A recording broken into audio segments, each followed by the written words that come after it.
Oui, c'est un petit peu difficile, enfin compliqué à dire parce que c'est-à-dire que j'ai un mari qui est serviteur de Dieu, qui dans l'église, quand il priait, l'Esprit de Dieu le conduisait à prier par rapport à la maladie de cancer. Et dès le départ, j'ai été interpellée par rapport à ça. Mais dès le départ aussi, j'ai complètement rejeté, j'ai refusé. Parce qu'il y a eu des cas de cancer dans ma famille, il y a eu des morts, ma sœur aînée.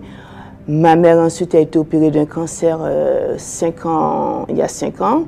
Dans ma famille, il y en a eu plusieurs cas. Donc moi, d'office, j'ai rejeté parce que je dis, il est hors de question que moi, le cancer se propage dans mon corps. Parce que je suis un enfant de Dieu. Le Seigneur m'a choisi, il m'a envoyé sur cette terre pour une mission, pour un but à accomplir. Donc il est hors de question que ça se propage en moi. Donc mon mari continue à prier bien sûr. Donc moi dans ma tête, j'ai pas de cancer du tout. Mais Dieu est Dieu. Donc il me donnait des petits signes quand même. Parce que j'ai eu autour de moi des collègues de travail amis proches décédés aussi d'un cancer. Et de temps à autre, sans penser à eux, ils arrivaient subitement, je recevais subitement dans mon esprit leur prénom. Donc je me demandais pourquoi. Je voyais tout de suite qu'il y avait le rapport avec la mort, mais sans penser au cancer, parce que je vous ai dit, j'avais fait un rejet total. Et pourtant, je suis dans le métier, puisque je suis aide-soignante. Voilà. Donc ça a continué comme ça. Et puis bon, je devais partir en vacances avec mon mari. Fin septembre, début octobre vers la Martinique. Donc j'avais déjà pris le billet. Mais je n'avais pas la paix dans mon cœur pour faire ce voyage. Je ne savais pas pourquoi. Donc, j'ai demandé au Seigneur vraiment s'il a permis que je prenne ce billet, que ce n'est... Enfin, j'ai pris ce billet, mais si ce n'est pas de sa volonté, puisque je n'ai pas la paix, parce que quand il est derrière quelque chose, il y a la paix. Donc, je veux qu'il me parle pour que je puisse comprendre, parce que peut-être qu'il m'a parlé que je n'ai pas su comprendre. Et il m'a parlé, mais à travers de la bouche de mon mari. Donc c'est à ce moment-là que j'ai décidé de ne pas partir aux Antilles pour 3 semaines, bien que j'avais mon billet déjà en main. Et puis j'ai dit, Seigneur, si tu n'as pas permis que je parte, c'est qu'il y a une raison à cela, donc je veux que tu me le dises. Et je suis rentrée en jeûne.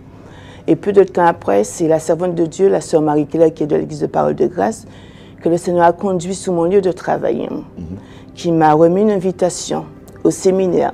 Et je tiens à dire aussi que ce n'est pas la première fois que le Seigneur procède de cette façon vis-à-vis de moi. Parce que où je travaille, il y a beaucoup de sœurs chrétiennes qui viennent. Et il y a une sœur aussi qui m'avait déjà donné une invitation aussi à un autre séminaire il y a des années de cela. Donc quand la sœur Marie-Claire m'a donné cette invitation, j'ai dit, Seigneur, c'est bon, j'ai compris. Tu n'as pas permis que je parte parce qu'il faut que je sois présente à ce rendez-vous divin avec toi. Et si tu veux que je sois là, c'est que tu as quelque chose de bon pour moi. Parce que tout ce que tu fais, tu es beau et bon. Donc à ce moment-là, j'ai accepté ce rendez-vous et je me suis présentée au séminaire, enfin la conférence de 3 jours. Et quand le pasteur Malouma a prié du lieu où il était, et moi j'étais dans la foule, quand il a prié pour la guérison de la maladie de cancer, donc ça m'a touchée. Et j'ai été saisie et c'est comme ça que j'ai compris effectivement ce que le Seigneur inspirait mon mari, conduisait mon mari à prier par rapport à la maladie de cancer, c'était ça. Donc quand j'ai compris ça, j'ai dit, mais cet esprit de Dieu, c'est quoi ce cancer? J'ai reçu uniquement le mot côlon. Voilà. Et quand je suis rentrée chez moi, je me suis précipitée sur YouTube et j'ai cherché la maladie du cancer de côlon. Bien que je sois aide-soignante à l'hôpital, je ne connaissais pas les symptômes. Et quand j'y étais, j'ai vu les symptômes qu'il y avait. Et tous les symptômes, je les avais eus. Je les avais eus. Mais comme je vivais une situation assez difficile, des épreuves dont je suis encore dedans, mais Dieu est Dieu, il est avec moi, donc il renverse tout cela à chaque fois. Donc quand j'ai vu tous ces symptômes, c'est vrai, j'ai eu un peu peur, j'avoue, j'ai eu un petit peu peur parce que je suis humaine et comme je dis, je suis dans le milieu. Mais tout de suite après, j'ai senti qu'il fallait que j'aille quand même chez le médecin pour avoir un document. Mais je ne voulais pas parce que j'ai dit, moi, le Seigneur n'a pas voulu que je parte. Il a permis que je sois là. Il a agi, donc je suis guérie. Donc je n'irai pas chez le médecin. Donc après, la sœur Marie-Claire m'a dit que le pasteur souhaitait me rencontrer. Donc j'ai rencontré le pasteur Malouma. Donc en discutant, ce que j'avais ressenti par rapport au fait qu'il fallait aller chez le médecin pour faire les examens, etc., il m'a dit exactement la chose que j'avais reçue. Donc, quand il me l'a dit, c'est une confirmation pour moi. J'ai été, j'ai vu, j'en ai parlé à mon travail. J'ai un médecin du travail qui m'a conseillé un médecin, mais hors de l'hôpital, parce que je ne voulais pas faire l'examen sous mon lieu de travail. Donc, au cours du mois de décembre, j'ai fait la coloscopie qui disait que mon côlon, mes intestins étaient tout à fait normaux. Wow. Tout à fait normaux. Mais c'est vrai que, et depuis, ça fait plus de 15 ans que j'ai accepté le Seigneur. Mais c'est vrai qu'en tant que chrétien, on descend, et je m'étais éloignée. Et depuis cette situation, je fais tout pour obéir, parce que si je n'avais pas obéi, je ne sais pas.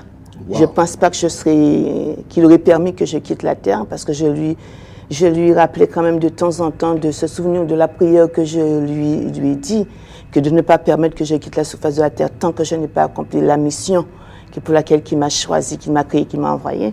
Donc je fais tout mon possible jusqu'à aujourd'hui, vraiment, d'obéir du mieux que je peux, vraiment, le Seigneur. Wow. Ça me coûte, parce que les épreuves que je vis là, c'est parce que justement, je marche tant que je peux dans la direction du Seigneur pour l'obéir, mais je tiens ferme parce que je sais que ce qu'il a fait dans ma vie, c'est quelque chose de grand, et que s'il a fait dans ma vie, il peut le faire aussi dans la vie de tout un chacun. Amen. Par l'obéissance et la foi, parce que la foi, c'est une ferme assurance des choses qu'on espère.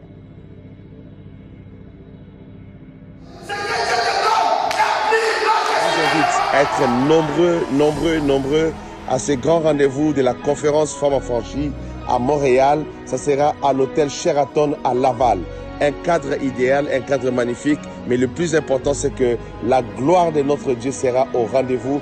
Beaucoup de choses vont se passer, des guérisons, des délivrances, des restaurations de vie, des bénédictions qui vont couler, et Dieu va nous amener dans la gloire de l'accélération divine. Voilà les rendez-vous que nous avons au mois de mars prochain, exactement dans un mois, les 8, les 9 et les 10 mars. Un rendez-vous magnifique à ne pas rater. Shalom.